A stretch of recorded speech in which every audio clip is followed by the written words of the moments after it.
hope that you're having an awesome day today. If this is the first time you have stumbled upon my channel, hello, it's nice to meet you. My name is Taylor, and today I'm going to be talking about my February TBR and my January wrap-up. It's a little bit late to be posting this because I think it's already February 12th. But better late than never. I really wanted to talk about all the books that I'm planning on reading this month and what I read last month as well. So I'm going to start with my February TBR and then go into all the books that I read during the month of January. I'm very excited for the month of February. I just have a really good feeling about it, and the books that I've picked out so far I'm very excited for. And yes, so I'm going to start off with a book that I'm currently reading right now, and that is The Inheritance Games by Jennifer Lynn Barnes. I'm currently 77 pages in, and I absolutely love and adore this book so much. I knew that I would because I have read a previous series by Jennifer Lynn Barnes, and that is the Natural series, which still to this day is one of my absolute favorite series that I've read. If you love Criminal Minds, it is basically like a YA Criminal Minds. That's the best way to describe it. The cast of characters is incredible. I love each and every single one of them very deeply. The story is so engaging. It's one of those series you can just fly through, and I highly recommend reading the Natural series. I tried to tell everybody because I just love it so much, but especially if you do love the Inheritance Games and Jennifer's writing style, highly recommend reading the Natural series as well.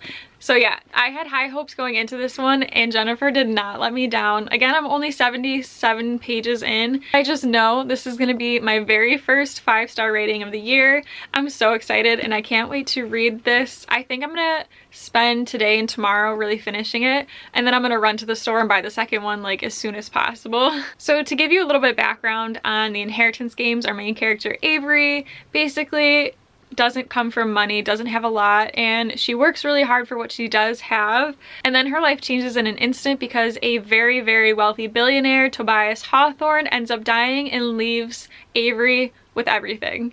The only downside is Avery has to move into the Hawthorne house, Tobias's house, and she is not alone because the Hawthorne family still resides and lives in there, and they inherited nothing from Tobias. So Avery's coming in as an outsider and a stranger and gets everything while the family gets nothing. So it's a very interesting dynamic. And Tobias had 4 Hawthorne grandsons living in the house.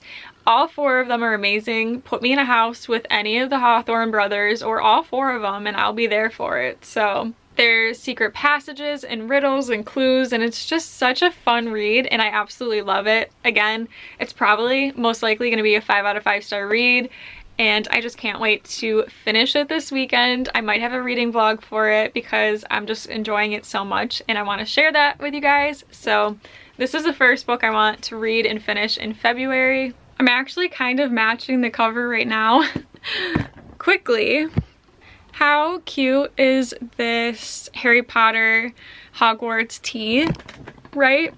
I absolutely love this tea. I bought this from one of my friends, and that is Karissa. So I purchased a couple things from my friend Karissa's shop. This tea was one of them, and I absolutely love it, along with a couple other things. I filmed myself unbagging them, so I'm gonna post that in a later vlog. But absolutely love Karissa and her shop. Her business is just so wonderful, and so is she. And yes, so I'll have links down below to Karissa's social media and her shop. I also, in that video, am going to be unbagging things from my friend Ellie, and again, I'll have Allie's stuff linked down below too. So I purchased a couple things from each one of them. I just absolutely love and adore both Karissa and Ellie and their businesses, so I'll have them both linked down below in the description box. The next book that I want to read in February is actually going to be a buddy read with one of my very best friends, Abigail, from Abigail's Cup of Tea, and that is The Love Hypothesis by Hazelwood. This is around everywhere. I've been seeing this book everywhere, whether it's booktube, BookTok, Bookstagram. It's just like everyone seems to be reading it, so I was very intrigued and interested and wanted to know why everyone was reading this book. So I'm very excited to buddy read this with Abigail and see what everybody is talking about with this book. I honestly don't know too much about it. It's when a fake relationship between scientists meet the irresistible force of attraction, it throws one woman's carefully calculated theories on love into chaos.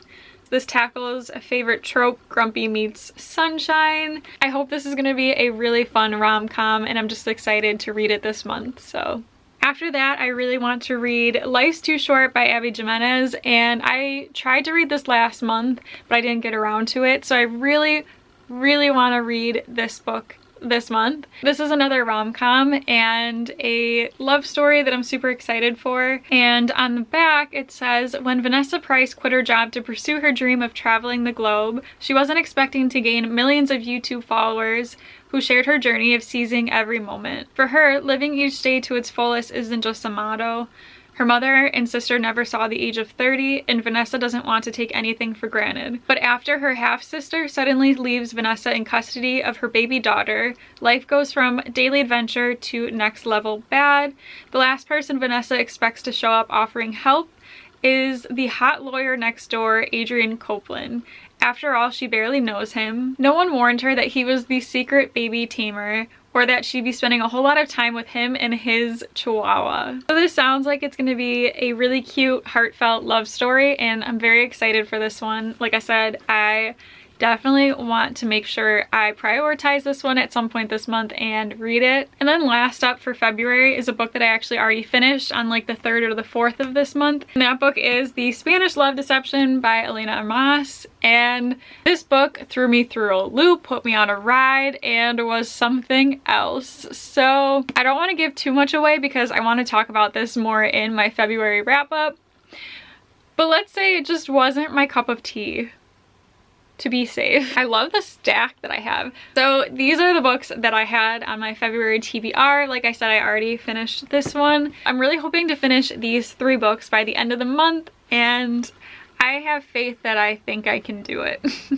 At least I know for sure these 2. Hoping to get around to Life's Too Short. If not, this will be on my March TBR and it will be the first book I will read, but I'm really hoping to get through all 3 of these this month. Now on to all of the books that I ended up reading in January. I finished a total of 4 books. Not gonna lie, January was a really confusing reading month for me. Some of these books I still don't know how I feel about them to this day. So if you're wondering what my January reading month was, it was confusing. The first book that I ended up reading in the month of January was The Unhoneymooners by Christina Lauren. I ended up giving this one 2 out of 5 stars.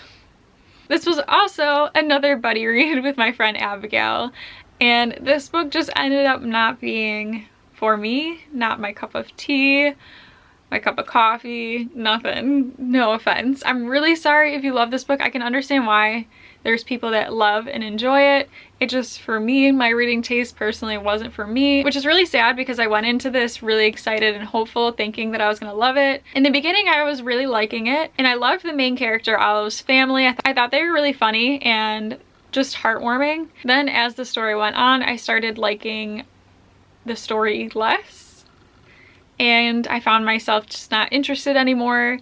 Olive and Ethan's relationship, I think, had potential and then ended up taking a turn that I didn't really necessarily like. I feel like their relationship was so focused on their siblings' relationship, and I didn't like that it was heavily kind of mixing the 2. I was more interested in Ethan and Olive versus their siblings in their relationship. So I just really wasn't a fan too much of how the story went and progressed with the couple, but I was super bummed because I really wanted to love it. It was an enemies to lovers. They go on this honeymoon trip to Hawaii, and it sounded so good, and then just ended up not being it for me. So yeah, unfortunately, I just really didn't like this one. In the beginning, it was promising, and it just, I just really didn't enjoy Ethan and Olive's relationship as it progressed, and kind of a bummer. Really wish I liked it, but I didn't enjoy this book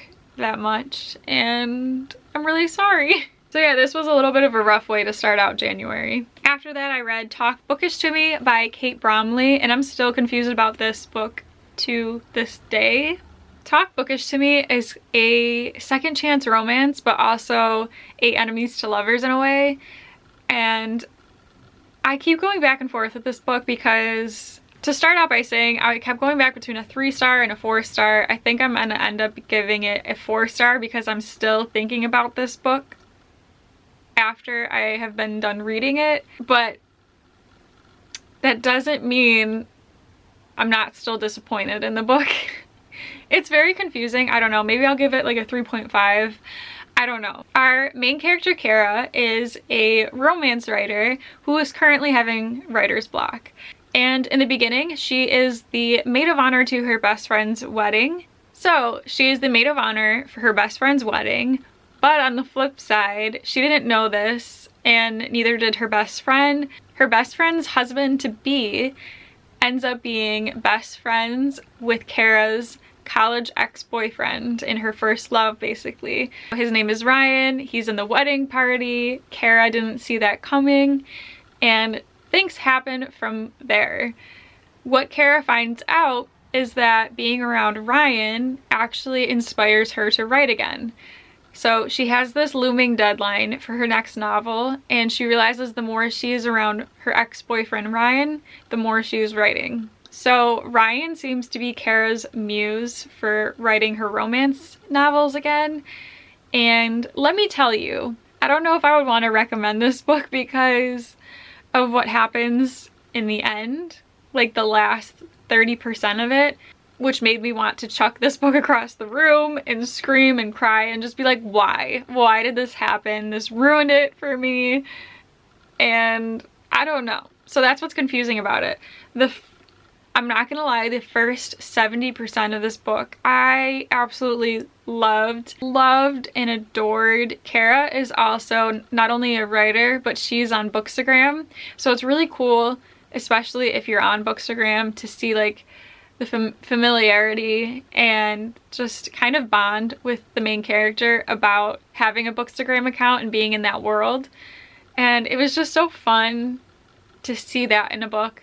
But in the beginning of the book, I really love and adored Kara and Ryan together. I think that they had such great banter. They were so fun to read about interacting with each other. And I just loved the witty, the banter, the relationship that they had with each other was just so fun to read about. So like I said, the first 70% of this I enjoyed, except the last 30% totally ruined the book for me. So take that with what you will. Like I said, I don't know if I want to recommend this book because I don't want to make anyone upset like how I was reading the end of this. And I know I talked to a couple other people who have read this book and the last bit just ruined it for them and they hated it and didn't like this book because of it. I am confused about this book because I loved them so much in the beginning and I loved the book in the beginning and I wish what happened didn't happen. So take that with what you will about this book.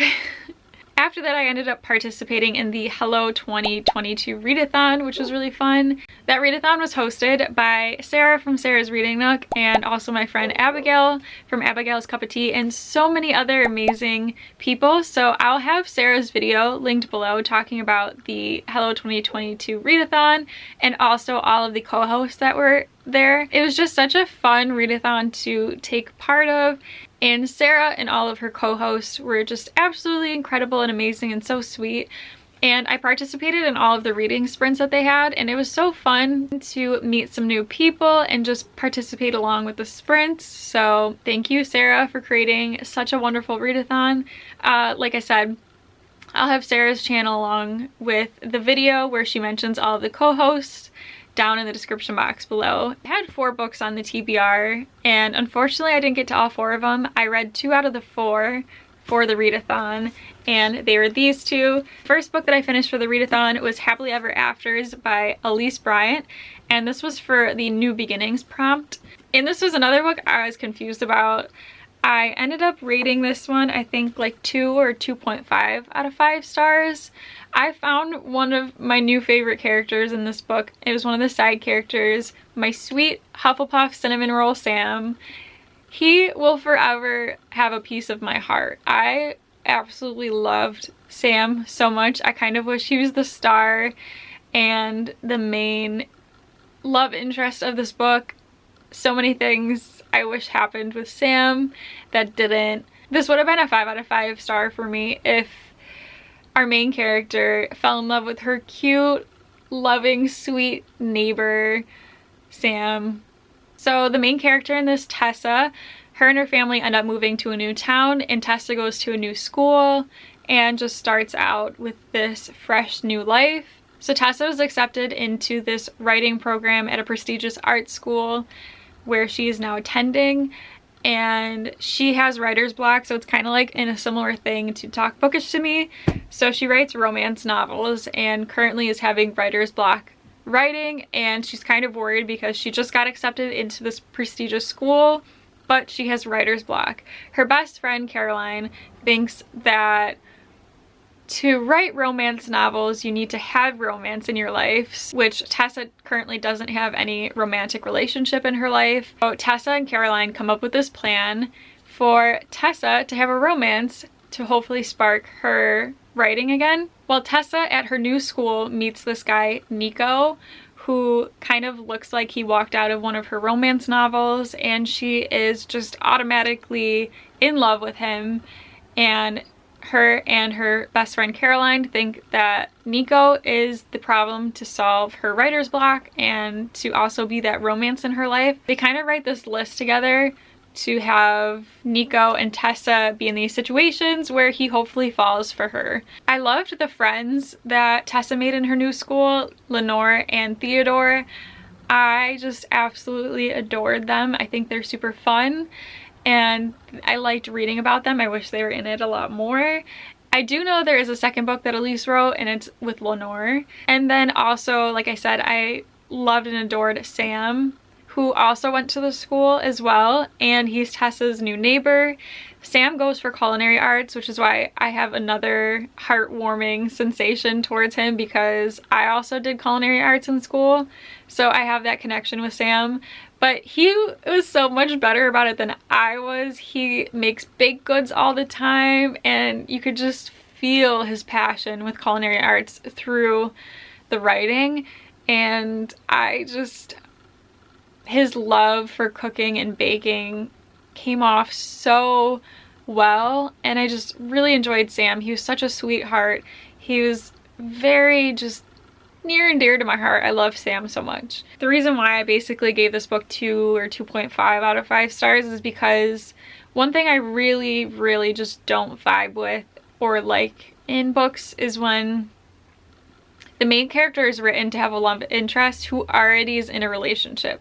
So fair warning, if you're like me and you don't like when a main character goes after someone that's already in a relationship and doesn't care, that's what happens in this book. I think Tessa's character, where there's times that I liked Tessa, there's a lot of times where I didn't like her character and the decisions that she made, the choices that she thought were right in the moment. But I feel like that's also due to the fact that she's 16 and she's young and she thinks she's in love with this guy that she shouldn't be with. Nico, by the way, was a very terrible character. Like, there was not one single thing about him that was enjoyable. He was kind of like a really crappy person. So that was another thing, like, I didn't care about the relationship between Tessa and Nico because there was nothing there that was enjoyable. And just so many things were bad about them. But again, that's also being young. Sometimes you fall for a person that you shouldn't. When she should have fell for Sam, the sweet Sam. So yeah, Nico already has a girlfriend in the book, and Tessa doesn't care. She knew that. Still goes after Nico. No respect for the other girl whatsoever. Just was like, I need Nico as my boyfriend. That's it. Don't care if he has a girlfriend. She's not even nice. Like, it didn't work well with me, and it put a bad taste in my mouth. So like, I could really care less about the decisions Tessa made because of how she acted towards that way. That's why I gave this book kind of 2 out of 5 stars. It just kind of put me off in that respect. But if this book was about Tessa falling in love with her next door neighbor Sam the whole way through, I would have given it 5 out of 5 stars. The very last book that I read in January was Get a Life, Chloe Brown by Talia Hibbert. Let me tell you, this one threw me through a wild ride. I gave this book, I think, like 4.5 out of 5 stars. I was not expecting, I mean, I knew that so many people really talk about this series and love, which I'm so excited to read the next 2 books. Like, I cannot wait to read those ones. Chloe Brown is a trip. This whole book is so fun and witty and very very spicy. I heard people talking about this book being spicy, and I just, for some reason, it didn't fully click in my head until I read it. I was like, there's no way. The cover looks so cute and adorable. It's just gonna be a fun little romance. Let me tell you, this was one of the spiciest books that I have read. I mean, some of the Colleen Hoover books that I've read have had spice, but like, I don't know if this is considered a very spicy book or if it's just because I don't read that much of it. I need to, you know, I'm not like in the smutty book talk world. This might have been an introduction to it, but yeah. The 2 main characters, Chloe and Red, are very sexual with each other, and it's spicy, but it's also so good. Like, I love the relationship between Chloe and Red. I don't think I've read one in a while that I've loved as much as I love them. Something that I really loved in this book is the representation of Chloe. Chloe has fibromyalgia along with chronic pain and headaches and a couple other things as well that interfere with her living day-to-day life. I think that it was done so incredibly well, and I really appreciate that we had a main character who deals with these, so that way readers can really understand what someone like that is going through. If you're new to my channel and you didn't really know this about me, I was diagnosed with rheumatoid arthritis when I was 11 years old. I am currently 27. I still have rheumatoid arthritis, and it affects my every single day life. It's not the same exact thing as fibromyalgia, but there are similarities between the two, and I just felt really seen and heard in the book. I think that's another reason why I connected so well with it, because it was nice to have a main character who I can connect to on such a deep level. Yeah, I found myself very emotional through it, and I think that it's nice to have something like this in a book, especially a well-loved book like this, and you can really just feel what the main character is feeling and know what they're going through on an everyday basis, or chronic pain in general is just, I don't know. It was so nice to have this book, so I really appreciated that fact. On a side note, so our main love interest, Red, I absolutely adored him and how he treated Chloe. I think that if you're dating anybody that has fibromyalgia, or just like anything in general, your significant other needs to read this, because I think Red handled it perfectly, and it was so touching to see how he personally doesn't go through that or understand it, but he was trying his best to be there for Chloe, make sure that he did everything possible, and he really cared for her on such a sweet level. And it was nice to see such a healthy relationship, and maybe this is a 5 out of 5 star, because I just love this book so much. But I love this book. I love the characters.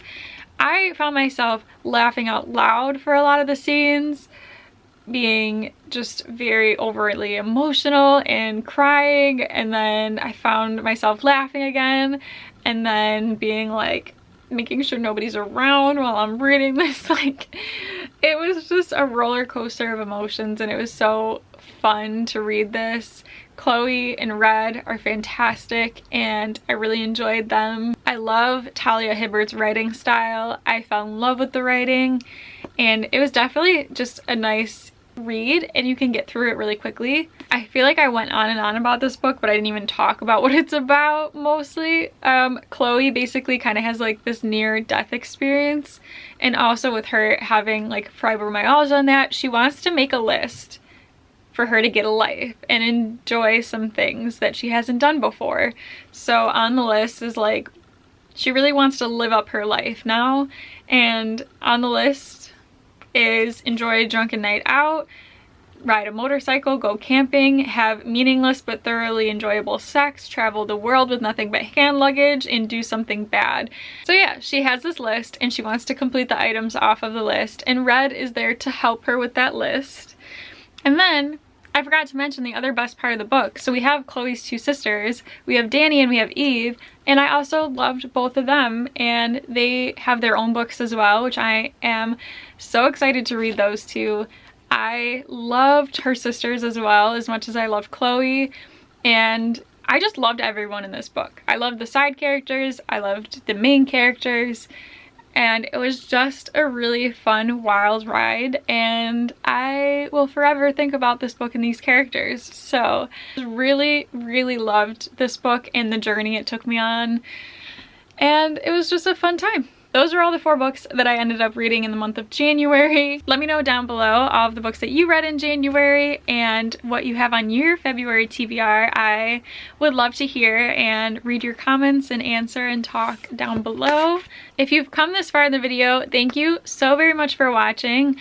I appreciate you being here and taking time out of your day to watch this video and hang out with me. I hope that you have a magical, wonderful day, and I will see you all in my next video. Bye!